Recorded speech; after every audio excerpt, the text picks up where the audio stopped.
Halo warga sipil sekalian, selamat datang kembali di channel Rekonoha. Kalau saya mengatakan bahwa agama memperparah budaya mistis yang ada di Konoha, agama justru memperparah budaya tahayul yang ada di Konoha. Justru agama memperparah budaya logika mistika yang ada di Konoha. Maka di antara sahabat yang nonton video ini pasti banyak yang berpikir atau mengata-ngatain saya. Oh, kamu nggak percaya agama. Oh, kamu ateis. Oh, kamu agnostik. Oh, kamu begini. Oh, kamu begitu. Ya, kamu nggak percaya Tuhan dan lain sebagainya. Jadi di Indonesia itu ya, kalau kita berbeda pendapat itu dianggap sesat, dianggap musuh, dianggap bodoh. Padahal bisa saja agama itu memperparah. Bahkan agama itu mengajarkan yang namanya logika mistika. Kalau boleh jujur, kalau boleh belak-belakan ya, kalau boleh jujur, ada kok ya yang mengajarkan. Ada banyak di Konoha kok seperti apa? Seperti memadamkan api neraka, ya, kemudian menurunkan rantai emas, kemudian ke neraka naik naik batu misalnya. Ada banyak kok. Ada banyak contoh-contoh logika mistika. Ada yang menggunakan kemenyan, ada yang mengatakan, oh kalau kamu menyembah oh nenek moyang saya, kamu masuk surga. Kalau kamu beli garam ini, garam itu, kamu masuk surga. Kalau kamu melakukan ini, kamu masuk surga dan sebagainya. Itu kan budaya takhayul sebenarnya. Kalau boleh jujur. Ada banyak kok ya. Ada banyak keajaiban-keajaiban yang ada di dalam agama itu yang tidak bisa dilogikakan. Bahkan itu memperparah budaya mistik yang ada di Konoha. Nah, secara lengkapnya seperti apa? Apa ya dalilnya gitu. Nanti saya akan memberikan contoh-contoh yang lebih akurat lagi ya tentang budaya logika mistika dalam agama yang ada di Konoha. Enggak semua agama ya, tapi agama tertentu yang mempertahankan yang namanya logika mistika atau budaya tahayul sampai sekarang. Ada kok agama juga mempertahankan itu. Kemudian belakangan ini sedang viral yaitu Gen Alfariji. Gen Alfariji ini seorang bocah yang masih kecil. Dia menantang tentang logika mistika yang ada di Konoha. Banyak kan yang kita perhatikan ya di sosial media itu ya tentang hantu-hantu, ya tuyul-tuyulan, ya ada macam-macam kok nama-nama hantu. Katanya ada yang kesurupan, kemudian ada penunggunya, kemudian melakukan experience ya, paranormal experience dan sebagainya. Namun Gen Alfariji ini berbeda. Dia mengatakan nggak ada hantu, itu nggak ada. Itu cuma bohong-bohongan. Itu hanya ada di imajinasi kita. Nggak ada itu. Pada faktanya itu nggak ada. Itu bohong-bohong. Jangan mau dibohongi. Itu kata daripada Gen Alfariji. Nah, yang jadi pertanyaan, kenapa Gen Alfariji mengatakan tidak ada yang namanya hantu? Dan kenapa konten daripada Gen Alfariji ini sepi peminat? Padahal dia mendobrak, dia mematahkan ya pemahaman masyarakat selama ini. Saya melihat ya konten-konten tentang bicara tentang hantu ya, ya di sana ada hantu, oh di situ ada hantu. Ya, saya melihat ya di sosial media itu konten-konten seperti itu banyak diminati. Sehingga apa? Sehingga konten kreator itu walaupun ya ada yang nggak percaya yang namanya hantu, tapi mereka melakukan itu, bicara tentang hantu. Oh di sini ada penunggunya. Ya, pokoknya mereka ngarang cerita. Apa alasannya? Karena itu yang disukai oleh masyarakat. Karena view-nya gede. Sehingga terpaksa ya, terpaksa melakukan konten-konten tentang hantu-hantu walaupun itu bohong-bohongan. Sementara konten daripada Gen Alfariji yang terbukti mematahkan pandangan masyarakat Indonesia selama ini bahwa hantu itu ada. Dia mengatakan hantu tidak ada. Kontennya sepi. Jadi ini semacam anomali, ini semacam ya keanehan. Dan budaya logika mistika dan mistis ini bikin negara kita tidak maju. Dan saya akan rangkup dalam sudut pandang antropologi. Oke, langsung saja kita ke pembahasannya. Kenapa budaya logika mistika ini bikin negara kita tidak maju? langsung saja kita gaskan. Budaya logika mistika atau budaya mistis ini sangat mempengaruhi kemajuan suatu bangsa. Sangat ya, dan agama memperparah itu. Contoh misalnya, di Konoha itu ya, kalau misalnya ada terjadi kecelakaan di jalan, masih banyak kok orang percaya bahwa oh itu ada penunggunya, oh itu ada setannya di situ, oh itu ada hantu di sana. Kalau misalnya didukung dengan adanya pohon-pohon yang rindang di situ, ya, pohon-pohon yang sangat tinggi, ya, yang sangat-sangat lebat misalnya, seperti pohon beringin, oh maka itu akan lengkap sudah. Akan didukung mati-matian. Oh di situ ada hantunya. Oh kamu nggak percaya hantu sih. Oh kamu ateis. Oh kamu sesat nggak percaya hantu. Di Konoha itu kalau kita nggak percaya hantu dianggap sesat ya. Padahal justru mereka yang sesat. Mereka tidak pernah melihat hantu. Tidak bisa dibuktikan secara ilmiah hantu itu ada, tapi mereka percaya. Dan kalau misalnya masyarakat Konoha berpikirnya seperti itu, ada penunggunya, ada kecelakaan, terus masyarakat Indonesia percaya ada penunggunya. Padahal ya kecelakaan itu terjadi karena apa? Karena jalannya berlubang misalnya, kemudian karena di situ ada peminta-minta misalnya, ya meminta-minta sumbangan untuk membangun rumah ibadah misalnya. Bisa aja kan kecelakaan gara-gara itu. Kemudian karena marka jalannya nggak bagus misalnya, kemudian karena rambu-rambu lalu lintas misalnya, sehingga terjadi kecelakaan. Karena hujan misalnya, karena jalannya licin misalnya, ada banyak faktor ya penyebabnya terjadi kecelakaan. Nah, kalau kita berpikir logis, harusnya kan, oh di situ terjadi kecelakaan karena jalannya bolong, ya sehingga pengendara masuk lubang dan kecelakaan. Maka kita akan berusaha menutupi jalan yang bolong. Itu kan logikanya. Orang-orang di barat itu seperti itu berpikirnya, nggak ada pikiran dengan hantu dan sebagainya. Tapi warga Indonesia rata-rata berpikir bahwa oh di itu ada penunggunya, ada hantunya, maka mereka akan melakukan jampi-jampi misalnya di sana, ya, melakukan sesajen dan lain sebagainya. Ya, ada banyak kok seperti itu ya di Indonesia, masih percaya seperti itu. Sangat kental ya budaya mistis di Indonesia. Dan ini mempengaruhi kemajuan suatu bangsa. Karena berpikir kita tidak logis. Ya, kalau ada kecelakaan di situ dibiarkan aja, maka akan mempengaruhi apa? Stabilitas suatu negara ya. Stabilitas keamanan suatu negara. Kalau banyak orang kecelakaan nggak dipeduliin ya, tiap kecelakaan selalu menyalahkan setan, hantu dan sebagainya, maka tidak akan ada yang namanya kemajuan.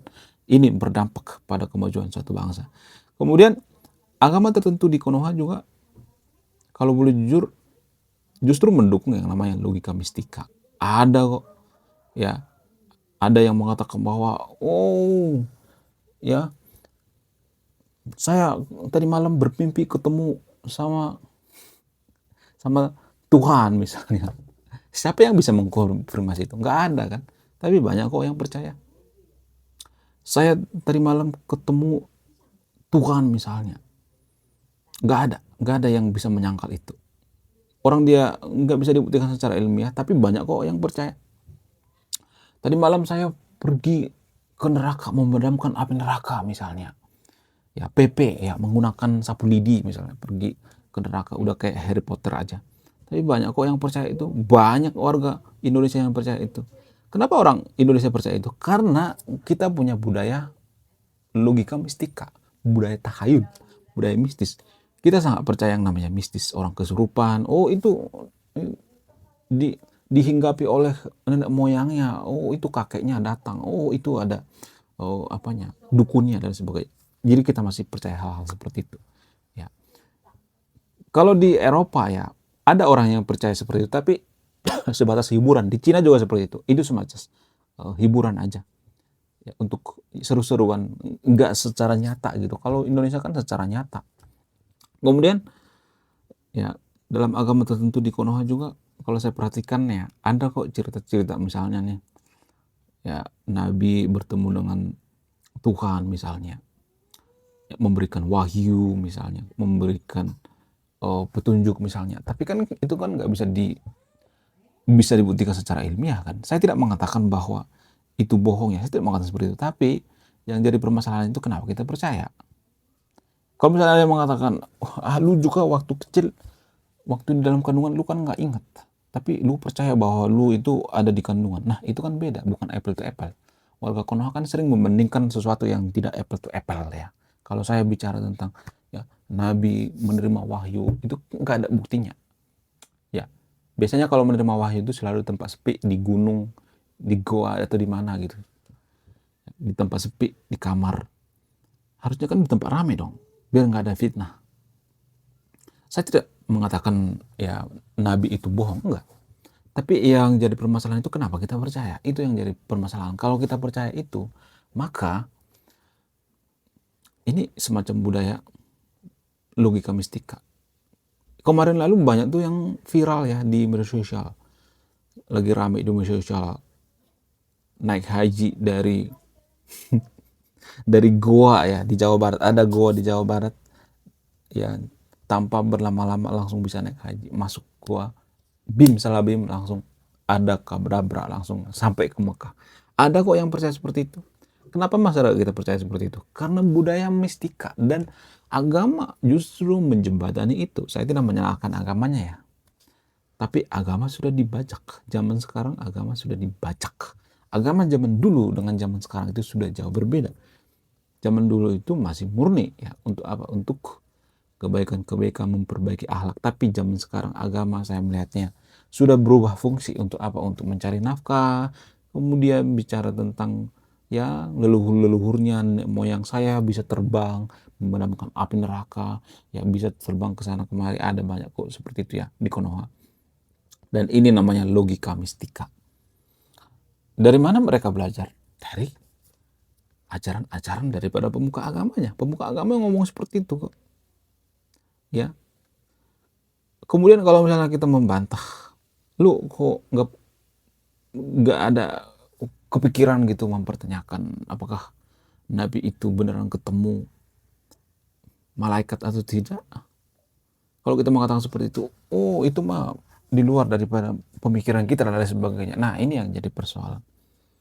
Apakah orang barat percaya hal seperti ini? Enggak, mereka enggak percaya.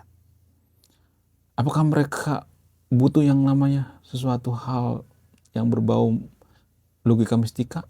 Enggak. Mereka lebih ke imajinasi. Ya, makanya Albert Einstein mengatakan imajinasi itu lebih penting daripada kecerdasan.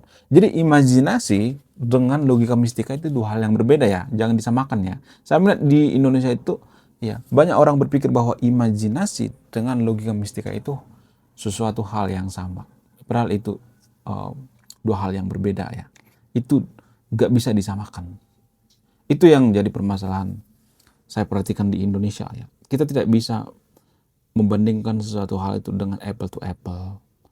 Apple to apple itu harus sama dong. Ya.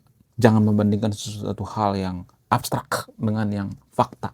Jangan membandingkan seperti itu. Ya, yang fakta dengan yang fakta, yang abstrak dengan yang abstrak, itu yang akan dibandingkan. Ya. Bukan sesuatu hal yang fakta dengan yang abstrak ya. Kemudian ya kembali lagi ke konten Gen Alfariji yang sepi ya. Saya melihat kontennya sepi kok. Pertama rame tapi lama-lama sepi karena apa? Ya karena tidak disukai. Kita sebagai konten kreator sebenarnya bingung ya. Kita harus mengikuti apa yang dimau oleh viewers atau kita idealis tapi viewersnya nggak ada. Ya. Kalau kita bergantung pada YouTube ya kebutuhannya misalnya kita pengen duit dari YouTube dan lain sebagainya, kita biasanya akan mengikuti viewers ya.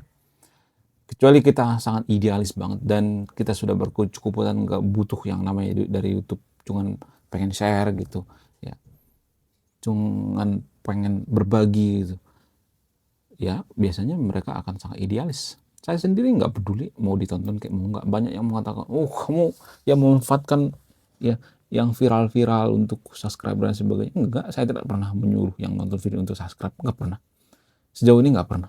Coba mana datanya saya mengatakan subscribe channel ini. Paling kalau misalnya mengatakan mungkin satu dari sekian ribu video. Nggak pernah setiap nonton video ini saya paksa subscribe ya, subscribe enggak. Ya, saya pengen yang kesadaran sendiri kalau mau subscribe. Tujuannya apa? Tujuannya untuk uh, menghilangkan yang namanya logika mistika. Ini yang sangat sulit ya. Di Danau Toba juga pernah terjadi hal-hal seperti ini. Semua ya sebenarnya dari Sabang sampai Merauke kita tuh masih kental dengan nilai-nilai logika mistika, ya, budaya tahayul, budaya mistis. Dulu di Danau Toba pernah kapal tenggelam ya, perahu tenggelam, kapal Sinar Maju kalau nggak salah itu namanya. Dulu ya pernah viral itu, yang menenggelamkan banyak orang. Dan ya banyak kok orang melakukan ya ritual-ritual sesajen di pinggir danau itu, dan nggak ada yang komplain gitu. Kenapa melakukan sesajen seperti itu? Banyak orang mengatakan oh itu tradisi dan sebagainya, tapi tujuannya apa? Tujuannya untuk ya untuk, kalau boleh jujur ya, itu semacam kefrustasian. Kita frustasi, kita bisa menggunakan alat gitu untuk ya mencari korban, kemudian kita melakukan seperti itu ya, hal-hal seperti itu. Danau Toba itu kan sangat dalam sekali ya guys ya, kalau diambil juga ya kerangkanya dari bawah itu bakal hancur. Jadi makanya disemayamkan di sana.